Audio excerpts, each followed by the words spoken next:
अनसुईया से नीचे वाले गांव पर हम पहुंच चुके हैं। यहाँ से कुछ ही दूरी पर अनसुईया 4 किलोमीटर आगे एक पहला गांव लगता है जब गाड़ी की रोड छूटती है उससे।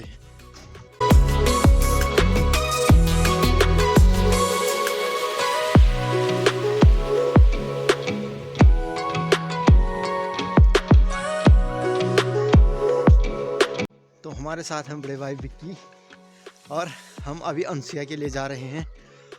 और यहाँ पर पहले जैसी चहल पहल नहीं है क्योंकि कोरोना के कारण लोग अपने घरों। अभी हमें 4 किलोमीटर पैदल का रास्ता तय करना है। उसके बाद हम अनसुईया माता के मंदिर तक पहुँचेंगे।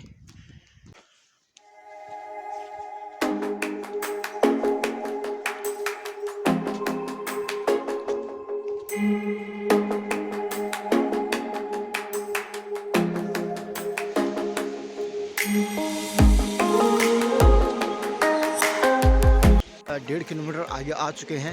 अब यहाँ से खड़ी चढ़ाई है सामने से और यहाँ पर एक छोटा सा पुल है।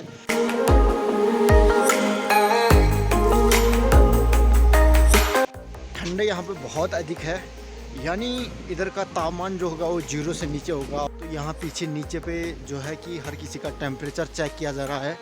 किसी को कोरोना या ऐसी कुछ लक्षण तो नहीं, बुखार तो नहीं, उन्हें ऊपर नहीं जाने दिया जा रहा है। वह है अनसुईया मंदिर से ठीक पहले। और यहाँ पर देख सकते हैं आप अभिलेख, प्राचीन इतिहास में छपा हुआ ये कुछ लिखा हुआ है पत्थरकार के, जिसका वर्णन यहाँ पर नए रूप में किया गया है। शिला लेख मंडल तक्षशिला शिला पर उत्कीर्ण अभिलेख अनसुईया देवी एवं रुद्रनाथ मंदिर पैदल मार्ग पर स्थित है। 7वीं पंक्ति में अभिलेख संस्कृत भाषा में उत्कीर्ण ब्राह्मणी लिपि में है। तो प्राचीन इतिहास में इसका काफ़ी महत्व होता है क्योंकि हम इतिहास को इसी अभिलेखों के कारण ही जानते हैं। इस अभिलेख में यहाँ के एक राजा के बारे में बताया गया है जिसने रुद्रनाथ यहाँ से होकर गए थे और इसके कारण ही यहाँ पर उन्होंने इस अभिलेख का उल्लेख इसलिए करवाया था क्योंकि उन्होंने यहाँ पर किसी अपने सैनिकों को पानी और भोजन की व्यवस्था कराई थी।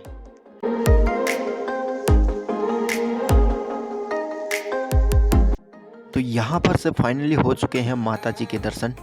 सभी लोग हमारे कमेंट बॉक्स में जय माता दी लिखकर दोस्तों हमारे YouTube चैनल को सब्सक्राइब कीजिए।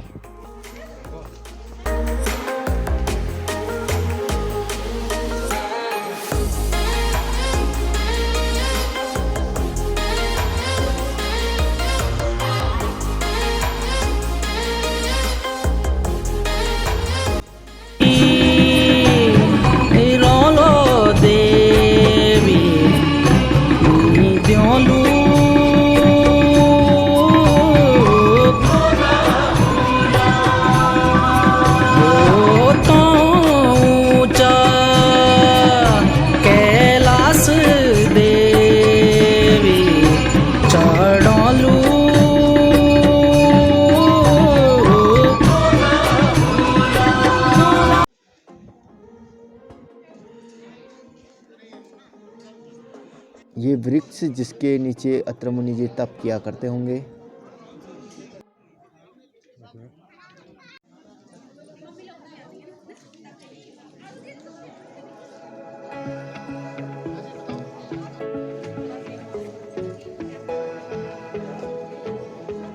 तो यहाँ पर अनसुईया जो मेला लगता है, यहाँ पर काफ़ी ज़्यादा मात्रा में पिछले वर्ष या उससे पहले ही मेला लगता था। यहाँ पर देख सकते हैं आप, यहाँ पर रात का प्रोग्राम होता था लेकिन इस बार रौनक बिल्कुल भी नहीं है। यहाँ पे भंडारा लगते थे बहुत ज़्यादा, 4-5 भंडारे तो लगते ही थे, लेकिन इस बार एक भी भंडारे नहीं है क्योंकि यहाँ पे कोरोना के कारण इन्हें प्रशासन द्वारा काफ़ी पुख्ता रूप में इस बार अनुमति नहीं मिली। इसके अलावा यहाँ पर अभी भी प्रशासन काफ़ी ज़्यादा चौकन्या है। किसी को यदि सर्दी बुखार या कुछ होता है तो तुरंत वापस भेजा जा रहा है। यहाँ पर अनसुईया माता और भगवान श्री राम के बारे में एक महत्वपूर्ण कहानी है जिसमें कहा जाता है कि यहीं पर इस पेड़ के नीचे ही भगवान श्री अत्र मुनि जी और श्री राम प्रभु जी की भेंट हुई थी। इसके बाद यहाँ पर जब वह वनवास थे तो 13वें वर्ष में यहाँ पर मिले थे, 12वें वर्ष के अंत में। और यहीं से प्रभु को भगवान अत्र मुनि ने ज्ञान दिया था तथा माता अनसुईया ने, जो कि यहाँ पर कहा जाता है कि माता ने पतिव्रता का वरदान सीता माता को दिया था, और इसी कारण पतिव्रता का वरदान देने के कारण ही उसके बाद जब रावण हरण हुआ तो माता जी वहाँ सुरक्षित थी, क्योंकि माता अनसुया ने उन्हें वरदान दिया था। और माता अनसुया ने उन्हें एक और जो कि कपड़े दिए थे जो कि कभी मैले नहीं होते थे। ऐसे में माता के दिए हुए कपड़े वहाँ, जब तक माता सीता वहाँ थी तो उन्होंने वहाँ के राजा यानी रावण के द्वारा जो भी दिया गया उसे तिरस्कार कर दिया। अनसुया माता के मंदिर के दर्शनों के बाद हम जा रहे हैं अत्रमुनि आश्रम की तरफ। और यहाँ पर अत्रमुनि आश्रम आगे पे है, कुछ ही यानी 1 किलोमीटर आगे पे, जहाँ पर भगवान अत्रमुनि ने यहाँ पर तपस्या की थी। इसके अलावा बता दें हम कि जो यहाँ पर अनसुया माता जी का मंदिर है यानी उनका स्थल यहीं पे है। यहाँ पर काफ़ी मात्रा में भीड़ रहती थी और साल, लेकिन इस साल तो बिल्कुल भी कोई नहीं दिखता है।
है जिसे कहते हैं उत्तराखंड में मधुमक्खी का छत्ता।